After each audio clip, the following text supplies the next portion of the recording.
Ron Underwood, take one. Mark? Ron, thank you for joining us here today. If I could Thank ask you you. right at the start, if you could just tell me your name and what your role was on the Tremors movie. My name is Ron Underwood, and I was the director of the film. Were you bitten by the movie bug at an early age? Yes, I loved movies as a child, television shows and movies, and growing up I saw as many movies as I could and watched TV constantly, and probably not the best thing to do as a child, but it really set me up to want to make movies and TV. And when did you first pick up a camera? I think it was in third grade. My grandfather had a camera that I acquired from him, and I started making 8mm films using my parents and my brother and sister as actors, and I would do stop motion with them, moving them around the yard and do all kinds of wacky things, and I was just astonished at how I could make something that made people respond, and we would have family get-togethers, and I'd show my movies, and it really was when I was an exchange student in high school in Sri Lanka, and I went on some amazing adventures while there, Hindu pilgrimage at a place called Kataragama, and shot footage of the pilgrims there that was just astounding. And when I came back to the States and showed those films to groups, there were groups that had given money to the program I was a part of, so they wanted to see, films and hear about my adventures, and I was really moved by the way they were moved by these films. And I also got to see firsthand while I was there in Ceylon, it was actually called at the time, that American movies had such a huge influence. And I was kind of amazed in these theaters that were just kind of very hot, sweaty places, people sitting on benches with fans fanning themselves, but really engrossed in John Wayne up on the screen. It was kind of amazing. So how did you get your first break in the movie business? So I was making films all through high school, and I all my male relatives were doctors. So it was just assumed that I would be a doctor. And when I was getting ready for college, I really was wanting to go into filmmaking, but I buckled to the pressure and went to a college, Occidental College, here in Los Angeles for pre-med. And as soon as I got there, I just thought, what am I doing? I want to be making films. And at the time, Michael Crichton was just becoming a working director as well as writer. And my parents said, just become a doctor first, and then you can be a filmmaker later, like Michael Crichton. He's doing well. And I just 6 weeks into my pre-med, I said, I can't do it. So I transferred to USC's film school and started studying film. And when you were kind of studying film, who were your sort of biggest influences? Who did you look up to, either artistically or as filmmakers? I've always loved Billy Wilder, Preston Sturges, just David Lean, I mean, all these movie greats, as well as everyone else. I was influenced by everything I saw. And I grew up in the 50s, so there were so many monster movies that I grew up watching, and films like them, and films with, Blob. Blob, lots of movies with insects that were oversized because of atomic radiation or whatever. And I was really into them, but I was also very scared by them.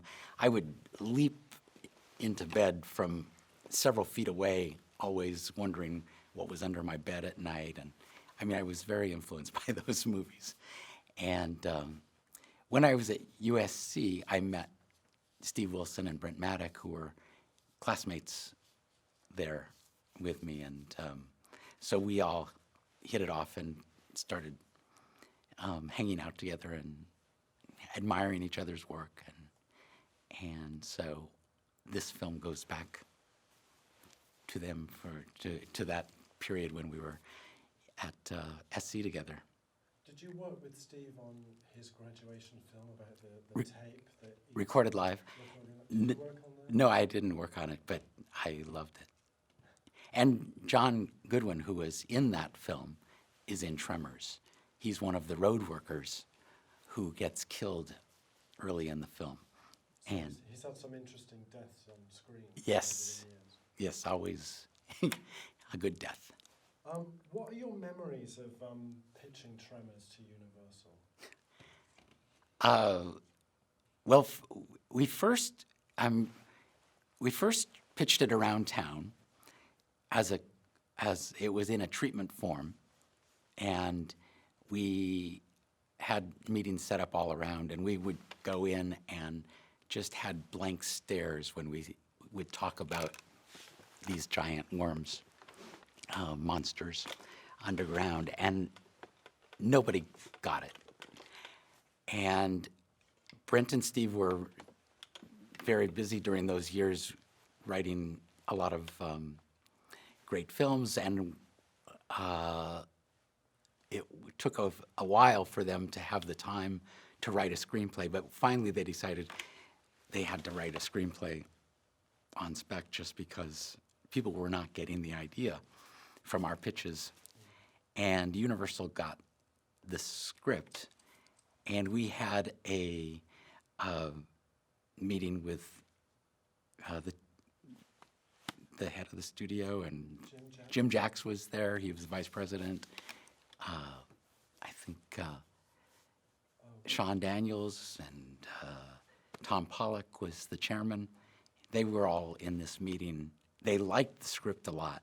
They thought it was great. And they thought that I was just so reserved for what they expected as a director. So they were kind of worried about it because I'd never made a film before. I'd been doing children's television. And so they weren't sure if they felt the confidence in me.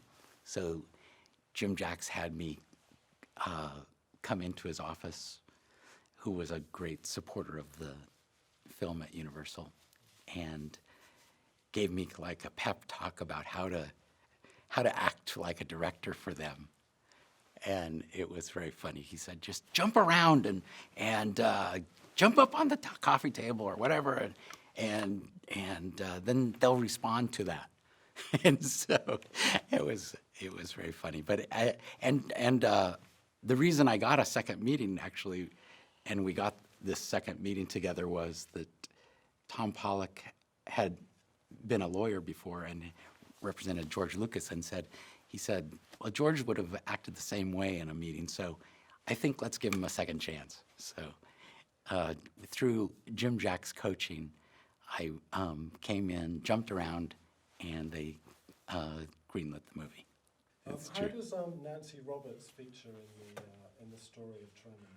She was our agent, Brent Stephen, my agent, and from the beginning of our getting into Hollywood from the fringes of children's television and educational films that we were doing before.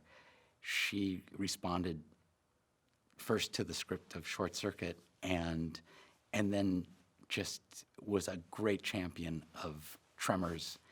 She really made it happen. I'm confident that it would not have happened without her behind it, pushing all the right buttons, getting us into the doors, and hooking us up with people like Jim Jacks at Universal, who really loves storytelling and loved from what he had done working with the Coen brothers and Sam Raimi in the past. He had a lot of affection for this kind of filmmaking, low budget filmmaking, and he really got the characters, and he was impressed that we had storyboards for the whole film and all of that, so he really responded to it. And it was because of Nancy finding the right person at the right studio to get it made.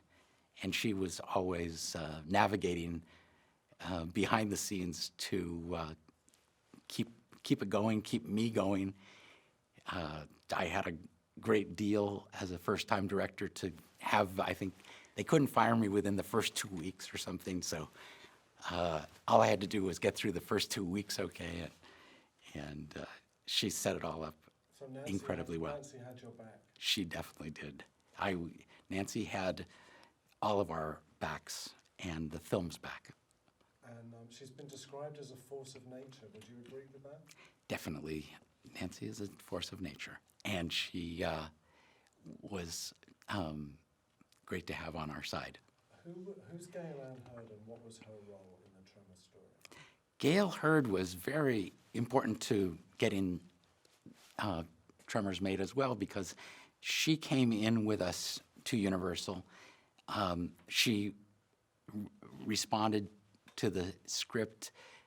The film, in its treatment stage, when we were out pitching, we got to a producer, Tony Garnett, who responded to it. And Tony had a deal at Warner Brothers, and he thought that the characters were great and the story he was interested in. But we could not get the enthusiasm of the studio. And Tony finally said that it just wasn't something that he would be able to pull off. So, and that led to Brent and Steve writing the script.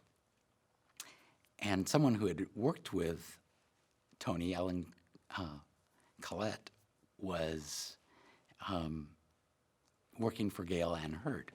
And so she mentioned the script and was a champion of the idea from Tony Garnett's, and Nancy got the film to Ellen and to Gail, and Gail responded because Gail had come out of low-budget filmmaking with Roger Corman, and she certainly understood this kind of movie making, and she stood behind us to give confidence to the studio that we would be able to pull it off.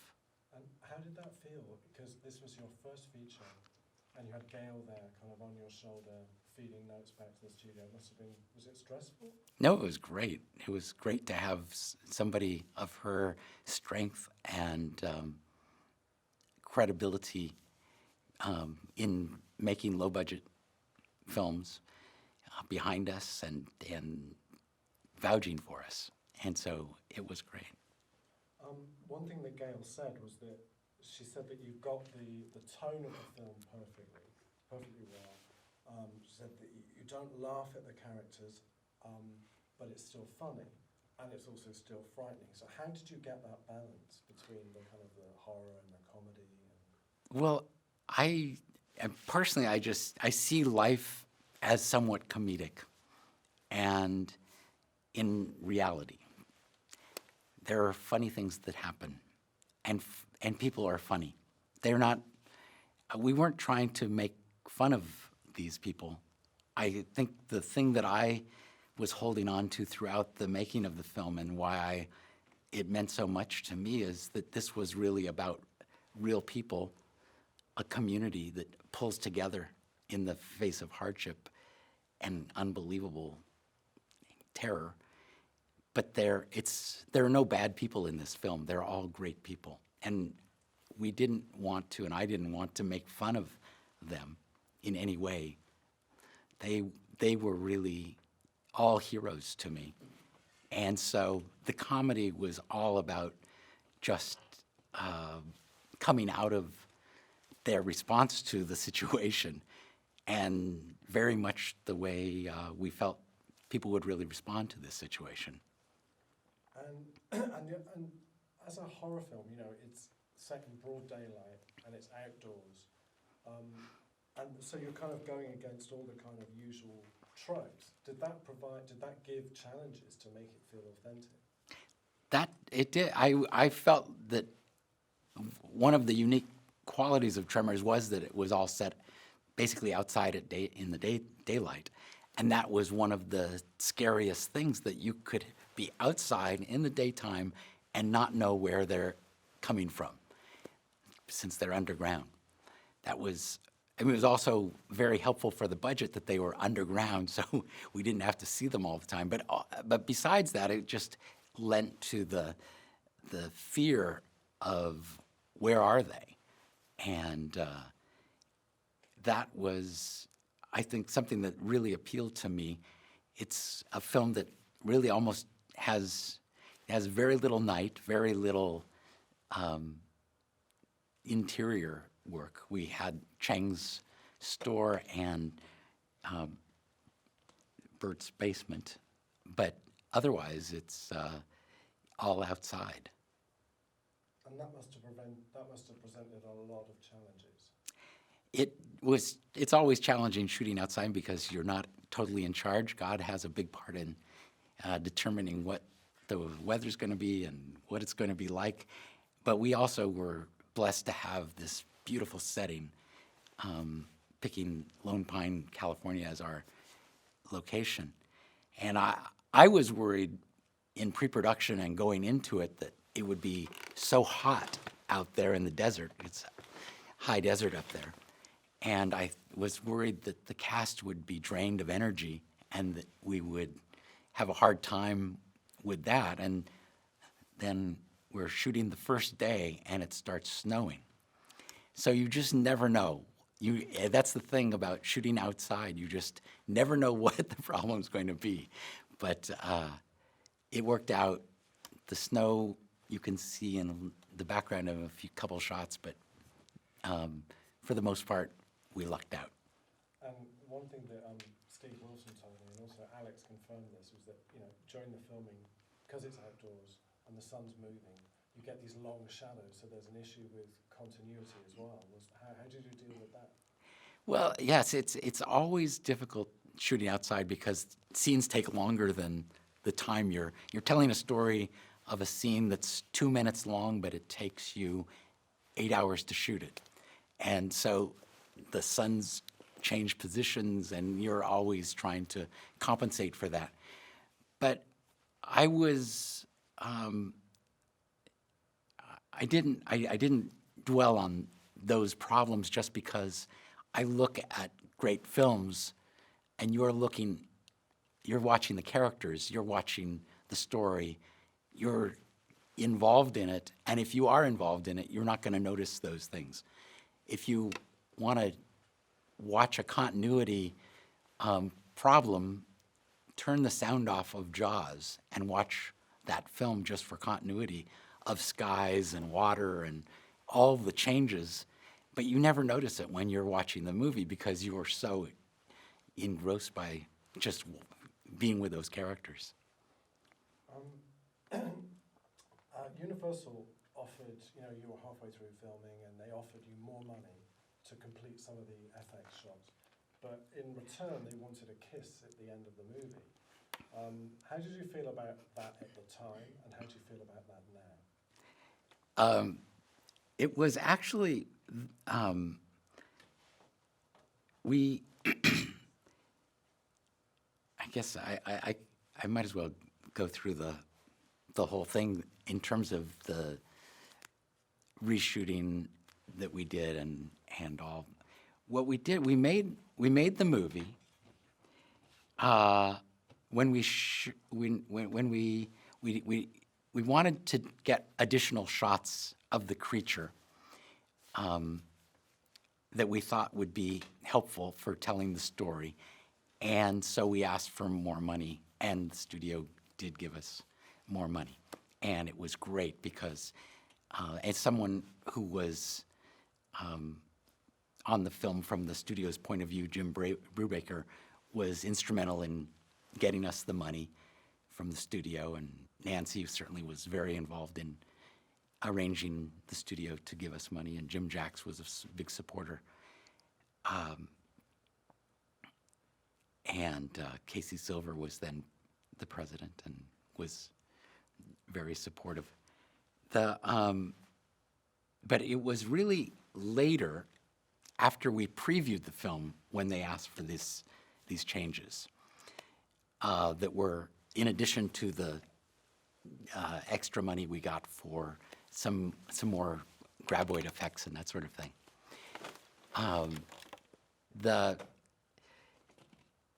We had an incredible preview down at Long Beach, and the audience loved the film, and they were totally with it. But when Val and Earl were about to get in their truck, and Val turns away from talking to Rhonda, the audience started chanting, "Kiss her, kiss her, kiss her." And they were stamping their feet and yelling this out. And so the movie ended and the lights came up, and the studio just said, the audience is going to go mental if we just have them kiss. They wanted that kiss. They did want that kiss, but that was I think, to me, the preview was everything I wanted it to be, and I wanted them to want them to kiss and not to have them kiss. So the fact that they wanted to have the kiss, it was, I mean, I preferred it without the kiss, but it was fine. I mean, I don't think it hurts the film that they kiss at the end, but I think the audience can still want that and not give it to them, but suggest, as we did, that they would get together.